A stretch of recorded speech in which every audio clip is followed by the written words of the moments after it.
இன்றைக்கி என் பையன் ஹைதராபாத்துக்கு எல்லா திங்ஸும் பேக் பண்ணி வைக்க சொன்னேன். நான் அமெரிக்கன் டூரிஸ்டர் ட்ராலியில் பேக் பண்ணேன். ட்ராலி எப்படி இருக்குது, எப்படி ஈஸியாக பேக் பண்ணான்னு நான் உங்களுக்கு இந்த வீடியோவில் காட்டுறேன். ஃபுல்லாக பாருங்கள். ட்ராலி ரொம்பவே ஸ்பேசியஸாக இருந்துச்சு. உள்ளே நிறையா திங்ஸ் டம்ப் பண்ணிக்கலாம்.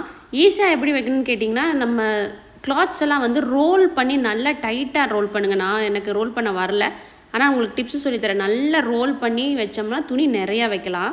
இதில் நெட் டைப்பு ஜிப்பும் கொடுத்துருக்காங்க. வெட் கிளாத்ஸ் வைக்கிறதுக்கு தனியாக பவுச்சும் கொடுத்துருக்காங்க. நம்ம டூர் போயிட்டு வெட்டெல்லாம் இதில் வச்சுக்கலாம்.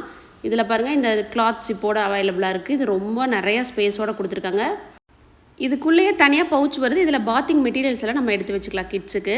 நீங்கள் அவங்களுக்கு கொடுக்கும்போது ஷேஷே பேக்கெட் மாதிரி வாங்கி கொடுத்தீங்கன்னா ஷாம்பு அங்கங்கே போட்டு வந்துட்டால் கூட பிரச்சனை இல்லை. சோப்பும் குட்டி குட்டியாக விற்கும், அதையும் யூஸ் பண்ணிட்டு அங்கேயே விட்டுட்டு வந்தாலும் அந்த மாதிரி யூஸ் பண்ணிக்கிங்க.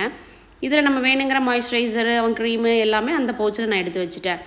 பேண்டீஸ் எல்லாம் இந்த வெட் பவுச்சில் நான் வச்சுட்டேன். ஆஃப்டர் அவன் யூஸ் பண்ணிவிட்டு அதுக்குள்ளே அவன் வச்சுக்கிறதுக்கு ஈஸியாக இருக்கும்.